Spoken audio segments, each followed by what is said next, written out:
This is Do It for a Living, your source for inside information on the future of automotive performance. What's holding you back from starting or growing your business into what it can be? Well, if you're listening to this, it's not a lack of information. What you're about to hear is all you need to get motivated and start making waves. Do It for a Living podcast details the journey of today's true players in their own words. Find out how they broke out so you can too. The time is now. The time is always now. So I'm here with Chris Carey from Modern Automotive Performance, maperformance.com. Chris, how's it going? Going very well. So I'd like to dive right in.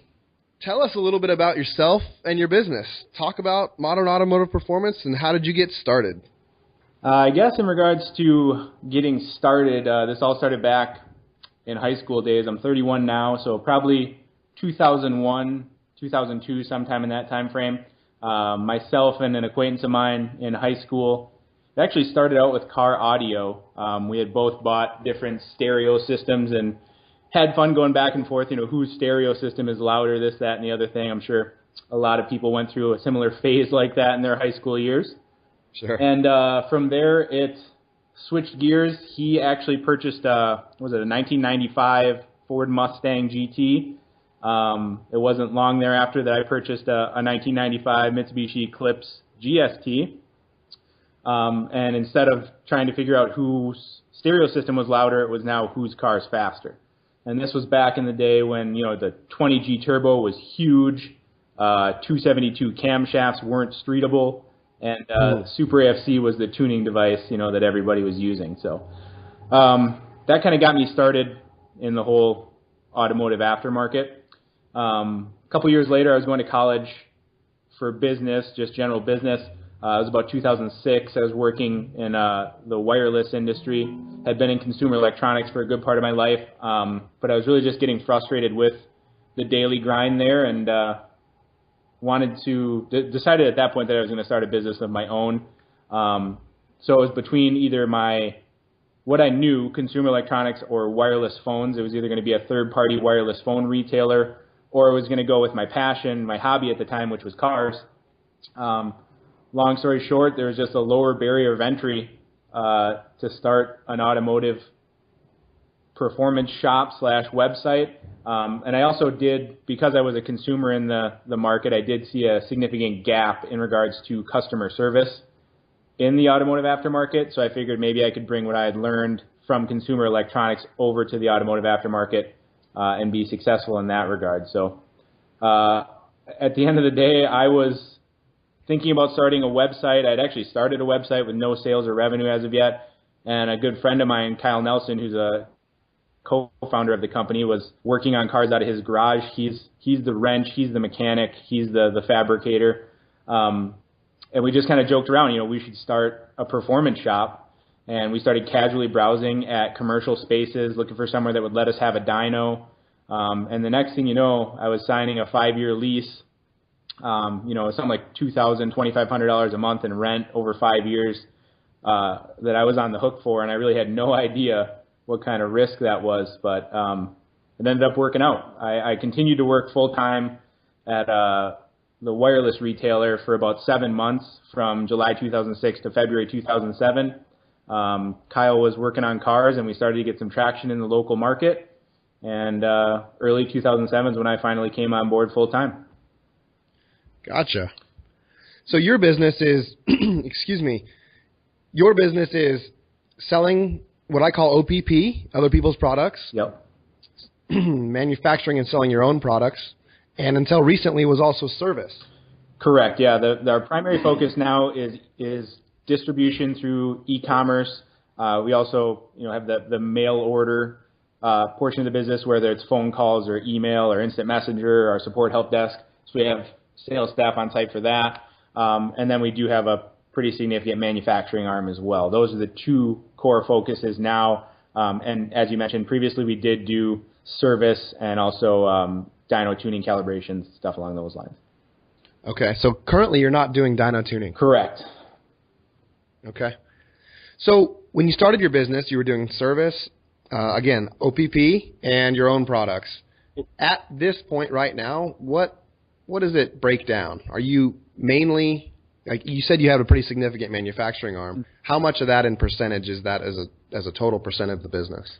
Probably 10% of the total sales. Okay. I mean, as far as volume, when you talk about revenue, it is the vast majority of it is OPP, selling other people's products, and that's obviously the easy way to go about it. But we have been able to, with our own private label products, take a significant slice of that pie. But at the end of the day, we're only making, most of our fabrication revolves around manifolds or downpipes or charge piping or intakes, things like that. So it's only kind of a small number of items that are available when you think about the grand scheme of what someone needs for their car. So, right.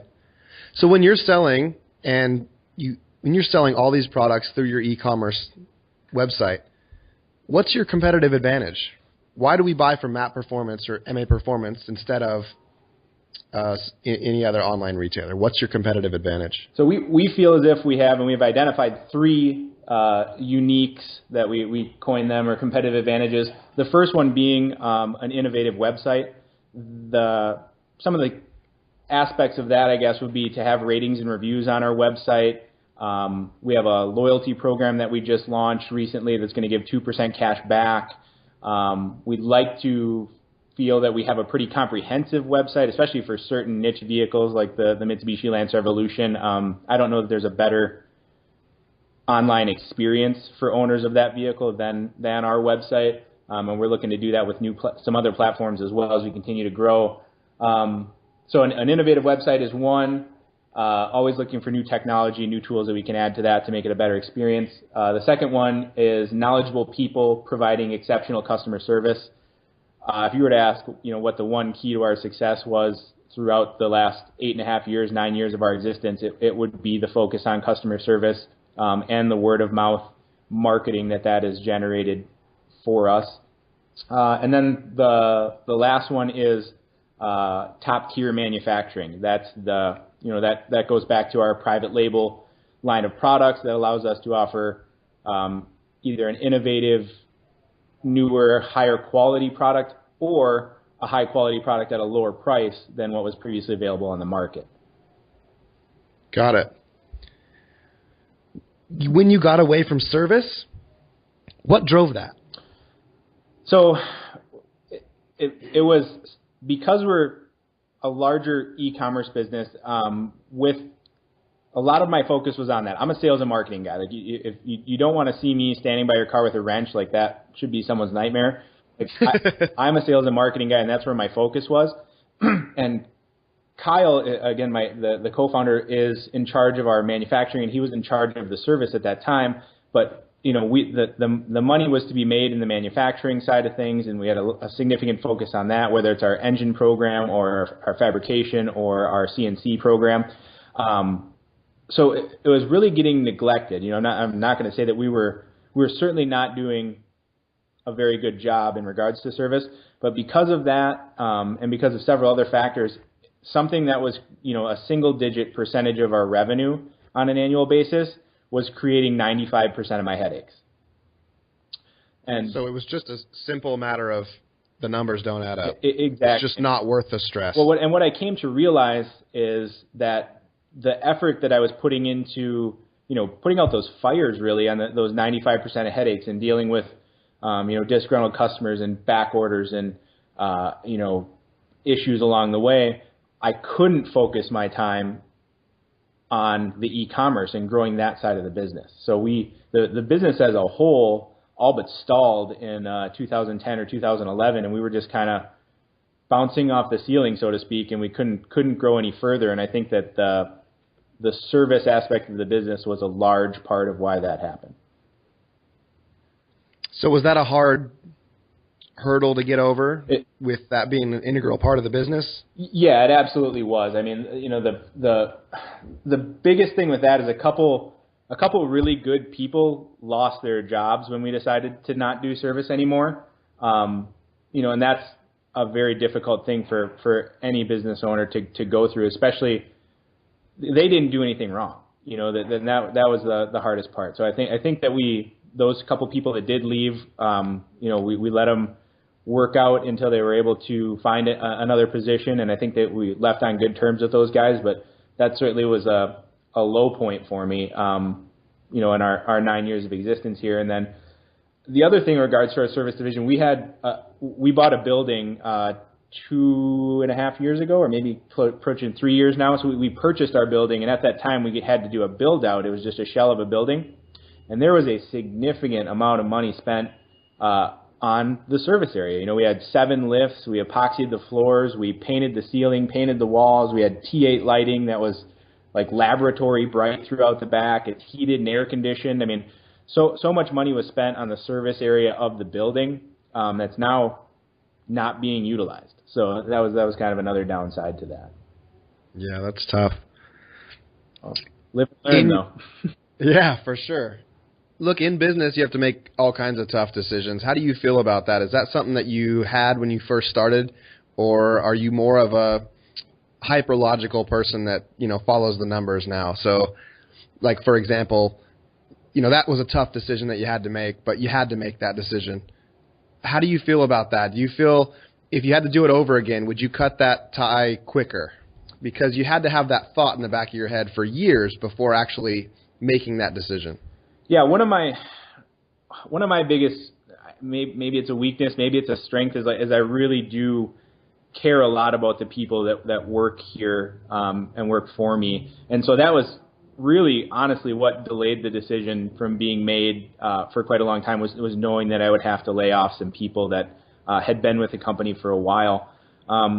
Certainly when I started the business, I had no idea what I was getting myself into. At no point in time did I believe that I would be managing 38 people and have their livelihoods depend on decisions that I would be making. So that was certainly not something that I saw ahead of time. And now that I'm in the position, it is something that I'm comfortable with, and I do have confidence in myself to make the right decision, but it certainly doesn't make it any easier. Right. So you said you have a staff of 38 people. Does that ever hit you as pretty big? It does, yeah. And then it was in, I think, 2013, I looked at our tax returns and saw that we had spent over $1 million in payroll. And that's when it just kind of hit me that, holy cow, this is a pretty big enterprise we've got going on here. And it's one of the things that I'm most proud about is the fact that, from nothing, we've created 38 jobs, in the Twin Cities area here up in Minnesota. So, yeah. How much of your business is business to business instead of business to consumer? It is a good amount. I wish I had an exact percentage for you. If I had to guess, I would probably say 30% B2B versus 70 B2C. And that's something that we've seen some growth in, but we've got some significant disadvantages. And we're not really structured to be a B2B entity at this time. But a lot of our B2B business is international. We have a lot of shops overseas that will reach out to us, and they want to buy from one single entity and have one shipment, overseas to really kind of streamline that whole process and save them on shipping costs. So we do a lot of international B2B. We do some domestic B2B, but at the end of the day, there's other players out there that are much better at us than we are at the domestic B2B stuff, that have fantastic websites with live inventory and pricing, and that's where we're lacking in that regard right now. Gotcha. So when you're building this business and now, do you ever doubt yourself or think, what if this doesn't work? Are you having sleepless nights? No. How do you deal with the devil on your shoulder? Yeah, no sleepless nights. And I guess I never doubt myself, but I believe the responsible thing to do is to hope for the best, but plan for the worst. So I'm always thinking about the what ifs, and it's certainly, like I said, having to think about that many people. Like I said, their livelihood depends on the success of this business. So there's been times where one example would be, when you talk about search engine optimization or search engine marketing, and you can talk about white hat versus black hat versus gray hat. there have certainly been black hat methodologies proposed to me as far as ways that we could potentially drive more traffic to the website. And I've always been extremely apprehensive to do anything like that, because if we were to get hit with a Google penalty and the site all of a sudden wasn't indexed, you've got a lot of people that decision is affecting. So, right. Like I said, I think I rarely doubt myself, but at the same time, I do make mistakes. I'm far from perfect, but every failure is an opportunity to learn and improve in the future. Well said, my friend. Chris, tell us something that has you fired up. Tell us something that you're doing right now that has you fired up. There's really two things, and this kind of touches on the two main divisions within the company, I guess. On the e-commerce, the retail distribution side is our loyalty program. We launched that, I think, on April 10th, so it's only a couple weeks in right now. And our marketing towards it is still really lackluster, so you'll see and hear more about it in the near future. But everybody making a purchase on our site from April 10th forward will be receiving 2% cash back to use on future purchases. So I'm pretty excited about that. I haven't seen that too much throughout the automotive performance industry. So I'm excited for where that might lead us and provide some additional benefits to our customers. And then the other thing is the 2015 Ecoboost Mustang. We picked up one of those a couple months back, and we've gotten a lot of traction in that market. We're making several different parts for it right now, and I'm really excited for where that market, that platform is going to go over the next several months and potentially years here. So the idea with the Mustang is to manufacture products and a product line for it? Exactly, yep. We started with an air intake, then we went into a catback exhaust, into a downpipe. Now we're doing an intercooler. We have a turbo kit that we're actually testing today, shooting for the horsepower record on the platform. So, full development of the car from start to finish. So, cool. So let me ask you that. When you're creating a product line for a 2015 EcoBoost Mustang that has a lot of aftermarket support, what's your differentiator? Is it time to market? We certainly, I like to think that we are pretty quick to get products to market. Beyond that,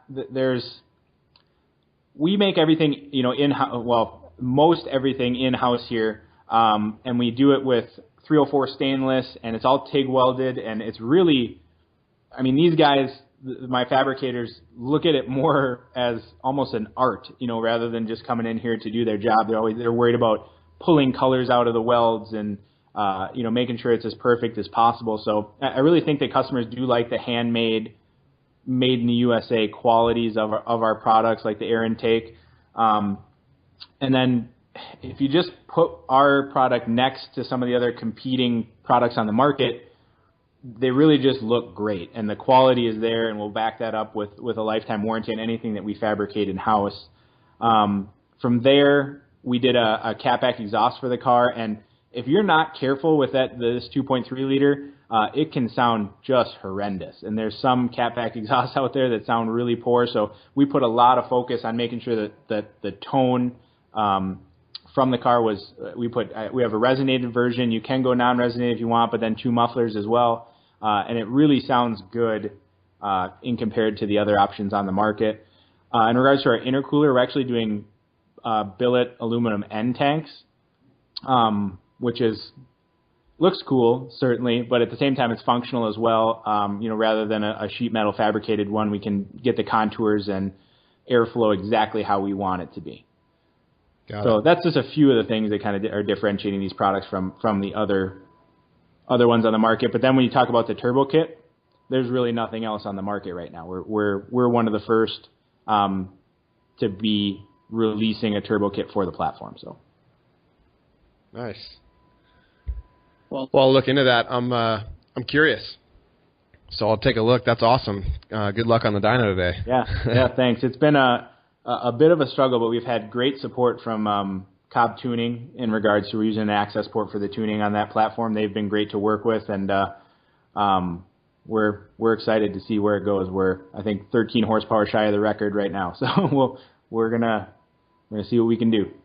Right on. Chris, what's the most successful method that you use to promote your business? What's been the one? Has it been events, holding events and creating events, trade shows, social media, Google AdWords? What works for you? So in regards to what drives the most traffic to our website, that would be just your organic search engine results. So, pages that are indexed by Google that show up in the organic results, not paid for by us, that drives, I think, over half of the traffic to our website. If you talk about driving people to our company in general, that would have to be word of mouth, based on the customer service or the overall experience that someone has had with the company, whether they're referring us on the forums or referring people to us on social media. We'll oftentimes, and it's awesome to see it when it happens, we'll come into a Facebook group or a forum post, someone will have asked, hey, I want to buy a clutch, where should I get it? And you will have one or more recommendations to our website or to talk with a specific sales rep here before we even get in there and get a chance to interact with a customer. And that's really encouraging to see that. Nice. How much time do you personally spend on Facebook or forums, and how much time does your sales staff spend on those channels? Yeah, as it pertains to me in regards to sales and marketing, next to none. I've got myself out of those kind of technician-type tasks with the sales and marketing over time. On a personal level, me just kind of exploring through Facebook a little too much. I wish I had a number for it. I should probably scale it back, but it's always interesting to see what other people are doing and what's hot topics in the groups and things right now. As far as my sales staff, a lot of time. I mean, forums are actually kind of on a downward trend right now, and I think that comes with the popularity of Facebook and Facebook groups, even more so than even like our own Facebook page, because our organic reach is next to nothing nowadays. You have to pay for any kind of advertising you want to do in that regard. So Facebook groups are really kind of where we've been having some success as of late. That's kind of picked up when forums have been trailing off. Right. A lot of things are changing with social media for sure. It doesn't get the same reach that it used to. They've changed how they do things. I'm sure you're more well-versed in that than I am. But, both people's expectations of what they're going to see on their feed has changed, like what they want to see, and, how Facebook promotes certain posts has changed over the last few years for sure. Sure. Chris, can you tell us about the worst experience that you've had in business? You've had a lot of ups and downs, mostly ups, but there's got to be one particular event that sticks in your head as a difficult experience. How did you overcome that, and what did that have as far as an impact on your business? I think to answer this one, we would just swing back around to that shuttering of the service division. Again, and just having to lay off several very good employees, and then that expense that we discussed in regards to the building improvements just being a sunk cost basically at this point. That was probably the toughest period, but I think ultimately that was one of the best decisions that we made for the business as a whole, because that'll allow us to focus on the e-commerce, the manufacturing, the things that we feel we can be the best in the world at. So, have you read the book Good to Great by Jim Collins? Yes, I did, and that was where that quote kind of came from. Yeah, the hedgehog concept. That's really cool. Exactly. Yeah. So, what's your Achilles heel, Chris? What are you not good at? I would have to say my mechanical aptitude, working on cars. When they find that I own a performance shop or sell automotive parts, they apparently just feel that I should be good at working on cars, and that is absolutely not the case. So, fair enough. Know what your strengths are and use them, exploit them, and don't get yourself into things that you're maybe not good at. Absolutely. Yep. I can't remember if it was where I read it, but they always talked about hiring people that are smarter than you are, and I've certainly been successful in that regard in terms of the fabricators and technicians that we have in the manufacturing side of things here. So how do you hire people that are smarter than you, and more importantly, how do you get those people to stay? What kind of a culture do you have at MA Performance? So one of our goals actually within the next 3 years is to there's a magazine called the Minnesota Business Journal. They have a top 100 best places to work contest every year, and that's one of our goals, is to be included in that list by 2017. So working towards that, I mean, certainly there's benefits that are exclusive to automotive-minded people in regards to use of the facility, parts it costs, etc. Beyond that, at 38 employees, I don't know that we're necessarily small, we're not medium yet, but we do offer some of the things that have come to be expected as you grow into a larger enterprise, including paid time off program.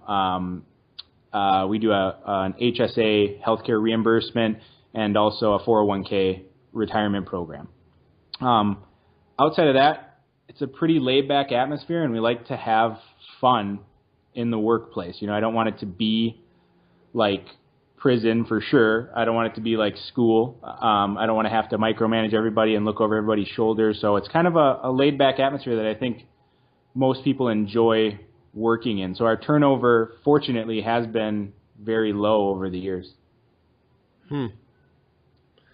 How do you balance a laid-back atmosphere with driving sales and growing business? So how do you keep everybody motivated and pumped? I think the best way to do that, the first thing that we do is we have a vision for where we want the company to go, whether it's 1 year from now, 3 years from now, 10 years from now. And from that, can you share that vision with us? Yeah, I think so. I guess the 10-year goal, or the big, hairy, audacious goal, exactly, is to do $100 million in sales in 2025. So pretty big. It's about about 10 times where we're at right now. The 3-year goal is $20 million. So gotcha. So that's the vision, and then from the vision you kind of break that into parts. To look at it as a whole is just too audacious, and you need to break it down. So how are we going to get to 20 million? So we have a strategy basically in ways that we're going to get to 20 million by 2017, and we break that down from 10 years to 3 years to 1 year, down into quarterly goals and priorities that we're going to do to accomplish those goals. So everyone in the company has, we call them rocks, or goals or priorities that they're to do over the next quarter. Over that next 90 days, they work towards that, and then we're consistently measuring that and their what's the word I'm looking for? Performance. How close they are to that goal, or their pace along the way. So. Okay, so you give everybody a rock or a goal that they're responsible for, and the units of time that you break up are, you said, by month or by quarter? By quarter. So this is how I guess. So we have the 10-year goal. Then that's the BHAG. Then we have the 3-year vision. Then you bring it down to 1 year. Then you come down to quarterly, and then we actually meet weekly as well in company-wide or departmental meetings to discuss our progress towards those goals. Are they on track or are they off track? And if they're off track, what do we need to do to get it back on track? And so you have department heads and you work with, it's just cool to hear that you guys get the whole team involved and rally around the goal. So it's not just from the top down, meaning it's not just you saying, look, this is it, but is everybody involved in and rallying around this goal company-wide? So I think that's, the vision with the 10-year and the 3-year goal were decided by the leadership team. But I think that even before we had defined that everybody kind of knew that was what the goal was. And when you come to work here, part of, we have our core values that we kind of convey in the hiring process. Everybody knows what we're trying to do, what it's going to be like to work for Modern Automotive Performance. And I think that they're coming to work here because they want to work in a growth-oriented business, that's using technology and is driven to work hard and achieve our goals. So I think it's pretty well shared throughout the organization, even without them being in, a huge meeting deciding what these ultimate goals are going to be. Nice. So we like to take action on Do It for a Living. Chris, can you suggest one action item to our listeners that they can do this week to improve their situation? Absolutely, yeah. The one thing that I would say to do this week to improve your situation, whether you're a business owner or not, is to start reading. Pick up a book, download an audio book, and start listening. Whether it's to books or podcasts, just continuously strive to improve yourself. There is so much experience to learn from, so many people that have been through the exact situation that you're going through right now in the past and can share their experience with you to make sure that you don't make the same mistakes that they did. And that the ability to do that is just invaluable. Can you suggest a book? I have two books that I would suggest. If you are a small business owner, The E-Myth Revisited. That's a killer book. It's a great book that differentiating, especially as it pertains to the automotive aftermarket, and I imagine there's a lot of people listening that maybe own service shops, differentiating between being the technician and being an entrepreneur is something that I think a lot of people could take value from. And then everyone, whether you're a small business owner or not, should read How to Win Friends and Influence People by Dale Carnegie. Absolutely. I can't even, after I read that book, I was very frustrated with the educational industry in general. Why was I not taught this in school? Like that should be a textbook. There should be a class on that. Just how to communicate with people effectively. Exactly. Yep. Yeah. So look, if you're listening and you haven't read How to Win Friends and Influence People by Dale Carnegie, it was written in probably the 20s or the 30s. 36 or 38, I think, something like that. Okay, long time ago, but it's principle-based, and it holds true today, absolutely. It's how to communicate with people, and it's huge. So check that book out. So, Chris, I'm going to transition now to quick answer questions. I'm going to try and fire these things off at you. Try to just fire them back and not dive in too deep. Is that fair? Sounds good. Tell us about a game-changing product that you've seen in the last year. In-tank fuel pumps. The short and sweet, I guess. Elaborate. So AEM, came up with their 50-1200 340-liter power pump at a much more attractive price point than previously offered models. So, I think in my world, innovation doesn't necessarily have to be something new and exciting. It can also be a way to make it more affordable to modify your car to go faster. On the flip side, Beechworks came out with their 300C compact 340-liter power fuel pump. That's a drop-in for like the EVO 10 and some of the newer Subaru models. To be able to flow that much and not have to use an install kit of some sort or a sleeve, I think was also pretty game-changing. What software program are you using on a daily basis? Trello, Trello. It's a free project management software. It's similar to a Kanban board, and we operate basically our entire company on Trello. Can you elaborate one project that you use Trello for?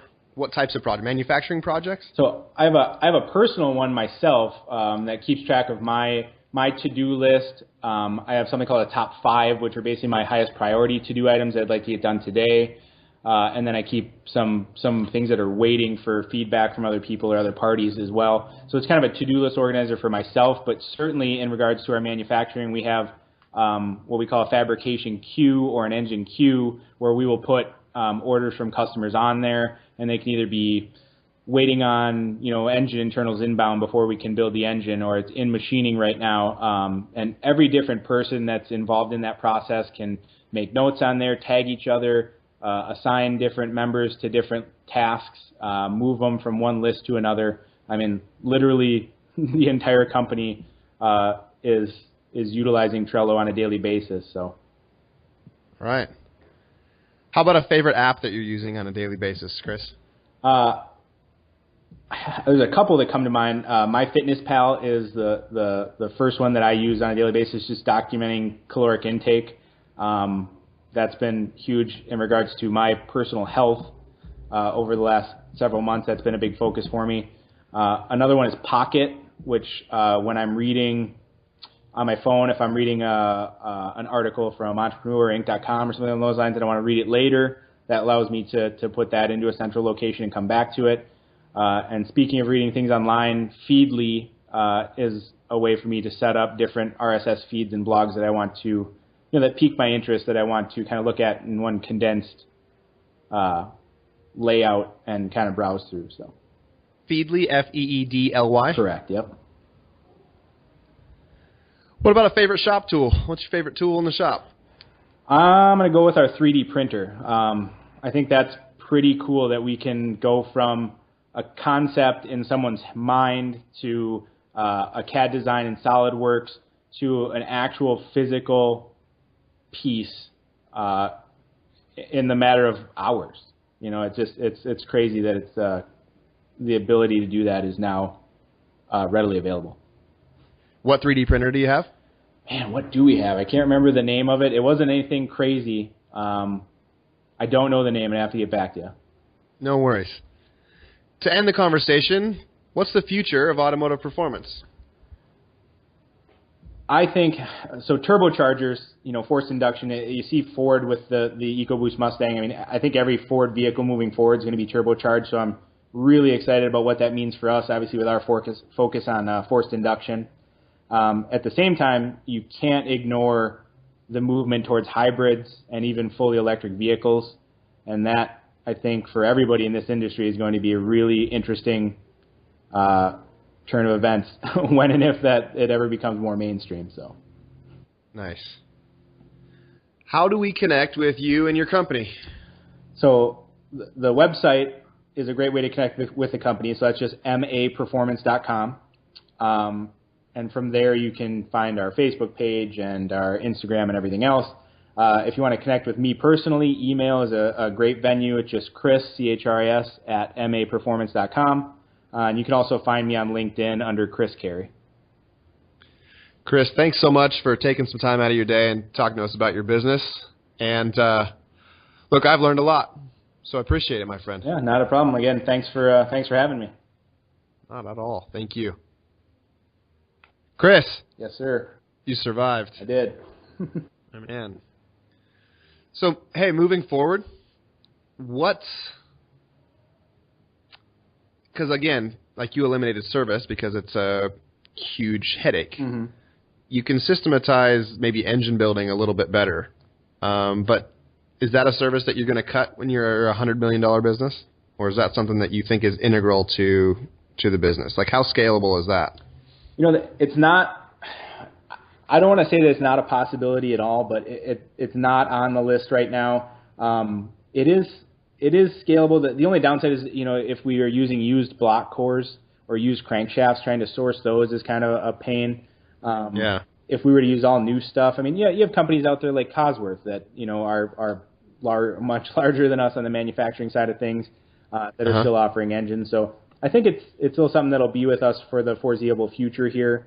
But yeah, it has some of those same issues because now, if we build a short block and send it off to somebody and they put the long block together and they use RTV sealant over everything or they don't torque something right, and and then there's a myriad of reasons as to why a short block can fail that has absolutely nothing to do with the person that machined or assembled the short block. Right. Dealing with those situations is certainly not ideal. So do you do custom engine building, or have you productized it entirely? Like if somebody brings you a short block and a crank, will you disassemble it, machine it? If they bring you their own pistons, will you assemble the short block? I don't believe that we would let someone bring us their own pistons or their own internals. We do still allow, so we haven't productized it like a Cosworth where if you order Cosworth, you get their pistons and their rods and their compression ratio. We will allow people to use, whether it's Wiseco or Manley or CP or JE or whatever they want as far as the internal components. We'll allow them to mix and match that stuff. We'll do, as it pertains to an EVO, a 2.1 or 2.2 or 2.3 or 2.4, any kind of displacement that they want. So we do allow a lot of configuration, and that is certainly something that makes it harder to do. If we were to just make, this is a stage 1 and this is a stage 2, and this is the rods and pistons that it comes with, and this is the compression ratio, it would certainly make our lives easier, because instead of building to order, we could actually build ahead of time and have stock of those short blocks. So. Yeah. How important do you think that is to your overall business? Like, it's in the grand scheme of things, it's got to be a small revenue generator. It's probably better margin, but like in the grand scheme, it's a relatively small revenue generator. So does it add a little bit more customization to like who you are, like why to buy from you instead of buy from Motivicity, for example, something like that? Yeah, I certainly think how impactful is it? It does, because you can come and get everything from us. And then when you think about somebody that's buying a short block, they're typically buying a whole bunch of other stuff too. Whether it's a cylinder head or a turbo kit or fuel injectors and a clutch and whatever else. I mean, they're obviously undertaking a really large project. So I have to imagine that those customers that are buying engines from us are some of our better customers in regards to the other products that they're likely sourcing from us as well. But yeah, it certainly has its downsides. It's certainly something that will probably be discussed as we move forward. But cool. I love the big, hairy, audacious goal. It's interesting to me to talk to different people and find out like who's reading what and how impactful it is, because Good to Great's a good one. I like that book. Yeah, that was really impactful to me, because I feel like we are a good company, and that's that we want to get to great, and that's hearing how other people did it was quite impactful. But I mean, this is honestly, I just started reading business books and kind of trying to absorb this information about 9 months ago. Yeah. And I kind of dubbed this period of my life the enlightenment period, because it's like I opened my eyes. Like it's really blowing my mind, and I'm excited to have stumbled across it. So that's awesome, because I'm on the same thing. I've been dabbling in business books over the years, just kind of maybe one a year or something like that, right? And now I'm on this super absorption quest, right, for knowledge. Yeah. It's killer. Well, you guys are kicking ass. Thanks for taking time. I really appreciate it, for real. Nice. Thanks for having me. Thanks for listening to Do It for a Living. You can find out more about this guest, this show, and even details about what we just talked about at our website, doitforaliving.net. Check out the Facebook page at facebook.com/doitforaliving and tell us who you want to hear from. And most importantly, subscribe to the podcast. Click subscribe. Do it now. Seriously. I'll wait while you grab your phone. Open up the podcast app. Tap the subscribe button. When you subscribe, you help us gain momentum and attract more high-level guests. Thanks for listening, and good luck.